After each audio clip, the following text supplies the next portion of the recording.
दोस्तों, बहुत समय पहले की बात है। एक गांव में एक नवयुवक रहता था। वह बहुत हष्ट पुष्ट और सुंदर था। उसके माता पिता दोनों मर चुके थे।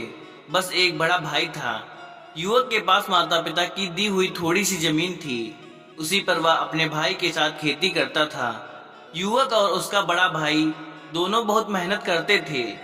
वे खेती किसानी के साथ ही मेहनत मजदूरी भी करते थे, लेकिन इतना सब करने के बाद भी दोनों का गुजर बसर बहुत कठिनाई से होता था। एक बार युवक गांव के जमींदार के खेतों में पानी दे रहा था। सुबह का समय था। जमींदार के खेत गांव के बाहर थे और खेतों के पास एक बड़ा सा मैदान था। मेलों और त्योहारों के समय गांव के लोग इसी मैदान में एकत्रित होते थे। कभी कभी इस मैदान में बंजारे भी आ जाते थे और अपने डेरे लगा लेते थे। बंजारे कुछ दिन गांव में रुकते और फिर आगे बढ़ जाते।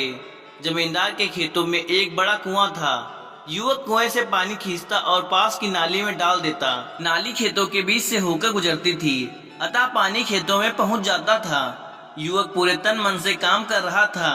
अचानक उसे लगा कि कोई उसके पास खड़ा है। युवक ने पीछे मुड़कर देखा। उसके सामने एक बंजारन हाथ में मटका लिए खड़ी थी। युवक ने बंजारन को देखा तो देखते ही रह गया। बंजारन 15-16 वर्ष की थी और बहुत सुंदर थी। युवक ने आज तक कभी इतनी सुंदर लड़की नहीं देखी थी। बंजारन युवक को बड़ी देर से देख रही थी। उसने अपने जीवन में इतना हष्ट पुष्ट और सुंदर युवक कभी नहीं देखा था। बंजारन युवक के पास पानी लेने आई थी, लेकिन वह उस पर इतनी मुग्ध हो गई कि पानी मांगना भूल गई थी और उसे एकटक देखे जा रही थी। युवक ने बंजारन को अपनी ओर प्यार भरी नजरों से एकटक घूरते हुए देखा तो घबरा गया। उसके हाथ से रस्सी छूट गई और बाल्टी सहित कुएं में गिर गया। बंजारन ने युवक की यह स्थिति देखी तो खिलखिलाकर हंस पड़ी। उसने युवक से कोई बात नहीं की और दौड़ती हुई अपने डेरे में आ गई। उसने डेरे से एक पतली रस्सी और कांटा उठाया और युवक के पास वापस आ गई। युवक अब अपने पर पूरी तरह नियंत्रण कर चुका था। वह मुस्कुरा रहा था और बंजारन को बड़े प्यार से देख रहा था। बंजारन ने कांटा कुएं के भीतर डाला और कुछ ही क्षणों में रस्सी और बाल्टी बाहर निकाल दी। युवक बंजारन की आंखों की भाषा समझ चुका था। उसने बंजारन का घड़ा भरा और बिना कोई बात किए रस्सी बाल्टी लेकर अपने घर आ गया। युवक को रात भर नींद नहीं आई। वह सारी रात आंखें बंद किए बंजारन के बारे में सोचता रहा। बंजारन बहुत सुंदर थी। अगले दिन प्रातःकाल युवक पुनः जमींदार के खेतों में पानी देने के लिए कुएं पर आ गया। उसकी आंखें अलसाई हुई थीं और आज उनमें पहले जैसी ताजगी नहीं थी। युवक ने कुएं पर पहुंचकर अभी एक बाल्टी पानी भरा ही था कि बंजारन पुनः आ गई। ऐसा लगता था कि वह अपने ढेरे के पास खड़ी उसी की राह देख रही थी। दोनों ने एक दूसरे को देखा और आंखों ही आंखों में बहुत सी बातें हो गई। युवक के मन की बात जानने के बाद बंजारन उसे अपने डेरे में ले आई और उसे अपने बापू से मिलाया। बंजारन का बापू बहुत लालची आदमी था। उसे जब यह मालूम हुआ कि युवक एक गरीब किसान है तो उसने उसके साथ बंजारन का विवाह करने से साफ मना कर दिया।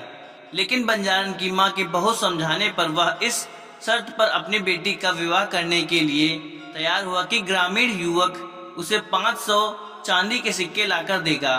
बंजारन के बापू ने युवक से साफ साफ कह दिया था कि 5 माह बाद नवदुर्गा की अष्टमी के दिन कामाख्या मंदिर में वह बकरे की बलि चढ़ाएगा। इस दिन तक यदि उसे चांदी के सिक्के मिल जाएंगे तो वह कामाख्या मंदिर में ही अपनी बेटी का विवाह कर देगा, और यदि युवक चांदी के सिक्के नहीं ला सका तो वह अपनी बेटी किसी और को सौंप देगा। युवक ने बंजारन के बापू की शर्त मान ली। वह शरीर से हष्ट पुष्ट और मजबूत होने के साथ ही बड़ा साहसी भी था। उसे विश्वास था कि वह किसी तरह से मेहनत मजदूरी करके चांदी के 500 सिक्के इकट्ठा कर लेगा। बंजारे 3 दिन बाद गांव में रुककर चले गए। उनके साथ बंजारन भी चली गई। ग्रामीण युवक अपनी बंजारन को जाते हुए देखता रहा। बंजारन भी उसे बार बार मुड़ मुड़ कर देखती रही थी। बंजारन के जाने के बाद युवक अपने घर आ गया। उसे 5 महीने में 500 चांदी के सिक्के कमाने थे। युवक ने बहुत सोच विचार किया। इतना धन उसे केवल जमींदार ही दे सकता है। अगले दिन युवक जमींदार की हवेली पहुंचा और उसने जमींदार को अपनी समस्या बताई। जमींदार ने उसकी बात बड़े ध्यान से सुनी। वह युवक को 100 सिक्के प्रतिमाह इस शर्त पर देने के लिए तैयार हो गया कि वह दिन रात जमींदार का काम करेगा और सभी तरह से काम करेगा। युवक ने जमींदार की बात मान ली और जमींदार की सेवा में लग गया। युवक बहुत मेहनती था। वह दिन भर जमींदार के खेतों में काम करता और रात को जमींदार की हवेली में आ जाता और जमींदार उसे जो भी काम देता वह करता।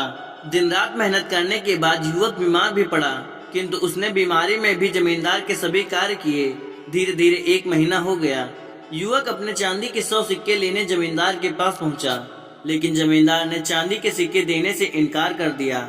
उसने युवक से साफ कह दिया कि उसकी इस तरह की कोई बात उसके साथ नहीं हुई। युवक को क्रोध आ गया। उसने जमींदार को बहुत बुरा भला कहा और उसे उठाकर पत्थर की एक चट्टान पर पटक दिया। इससे जमींदार का सिर फट गया और वह मर गया। इसी समय जमींदार के घर वाले और उसके नौकर चाकर आ गए, लेकिन इससे पहले कि वह युवक को पकड़ पाते वह भाग निकला। जमींदार के नौकरों ने उसका पीछा किया, किंतु वे युवक को पकड़ नहीं सके और खाली हाथ वापस आ गए।